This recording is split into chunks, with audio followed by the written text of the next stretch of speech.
You're tuned in to the Restaurant Rockstars podcast. Powerful ideas to rock your restaurant. Here's your host, Roger Bodwin.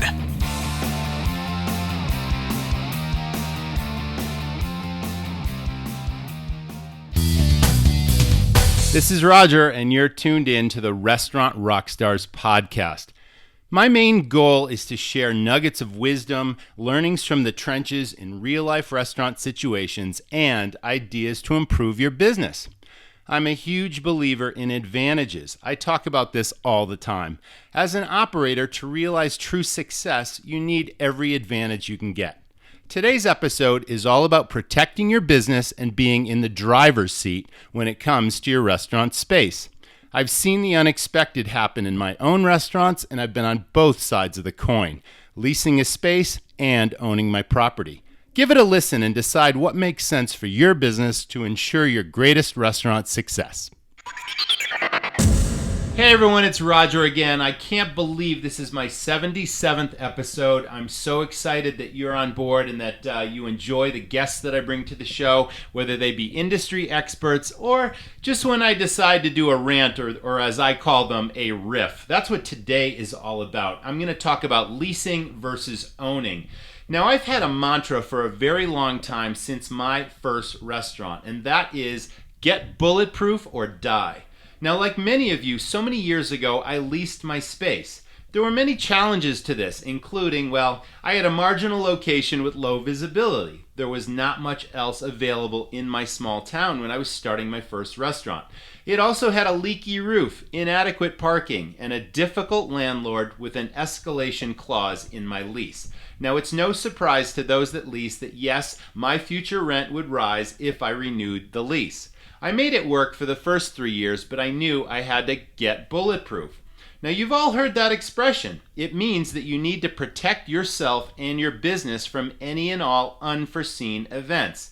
I've always believed that the unexpected is always around the next corner in the restaurant business. So my best advice to you would be think about potential events before they happen, and that includes lease issues.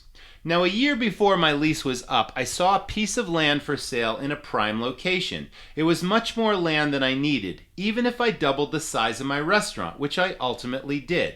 The price of the property kept coming down because the family were all elderly and they were quite motivated to sell. By now, I had a proven track record with a profitable business, and so I approached local banks for a loan. It turned out that 3 banks all wanted my business, and I was able to finance construction of an 8,000 square foot facility. Now, the idea of moving is never easy, and it can be unsettling to some, but in my case, sales in the new location more than quadrupled. That's right, 4 times what they were in the original space. The kicker is, I later went on to develop the remaining unused acres into a small subdivision and even built a spec home or 2 on the property. So I even made money on all that unused land, and that to me was getting bulletproof. But let me tell you the story of a couple other restaurants I know. In my town of Sun Valley, Idaho, there are many beautiful historic buildings on Main Street. One in particular was the site of a restaurant for 7 years or so.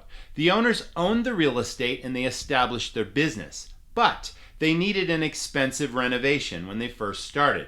They found out that no local bank would lend them the money without a proven track record. And then the unexpected happened. They needed to sell the property and lease it back to finance their remodel. Now, it all went well for years, and this became a popular and appealing restaurant until it didn't.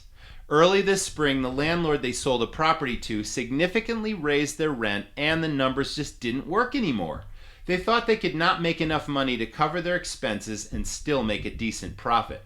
So now this restaurant is shuttered, and another statistic in this most demanding of all businesses. Next story, this one with a happier ending. I used to live in Portland, Maine, which is a huge restaurant town. Tons of competition from every major national chain, as well as hundreds of independents. There's a very successful Mexican concept there that built their business for many years in a super visible, high-traffic location. The space was a converted gas station that had tremendous curb appeal, very colorful and inviting. Once you tried them, you had to go back because the food, service, and ambiance were all excellent. That good. A real strong competitor, again, in a crowded restaurant town that built a strong brand with lots of repeat business. This ultimately helped them when their situation unexpectedly changed. The owner of that old gas station property one day decided that the highest and best use of the land was not that Mexican restaurant, but a condo development. So this concept was given their walking papers and forced to move. The bright side is they found an equally inviting high-traffic location quite a few miles away from their original place that they were able to buy. They set about creating the same curb appeal, ambiance, and quality in the new location, and, as you might expect, once again they're thriving without missing a beat. I often talk about exit strategies, and realistically one day you may wish to sell your business. To maximize your sale price, the value of your business will be much greater if you not only build a strong brand, but also own the real estate. You'll also be in a much better position to borrow against the value of that property if, once again, you have a thriving business and a strong brand. So think about your possibilities. Can you buy the space you're in now? Can you seek out and find another appealing location for sale before your lease expires with enough time to plan and get financing in place? Or are you too comfortable with your current lease and location? Lots of choices, and only you know what's best for your restaurant and your business. Well, guys, that's episode number 77. There are advantages to leasing and advantages to owning, and timing has everything to do with both. My message today is to think about what makes the most sense for your restaurant today and, more importantly, in the future. The point is not to be on autopilot when things are going great, but to always be thinking about your best position tomorrow. I can't wait to see you all next week. Thanks for listening to the Restaurant Rockstars podcast. For lots of great resources, head over to restaurantrockstars.com. And while you're there, download a copy of the book, Rock Your Restaurant. It's a game changer. See you next time.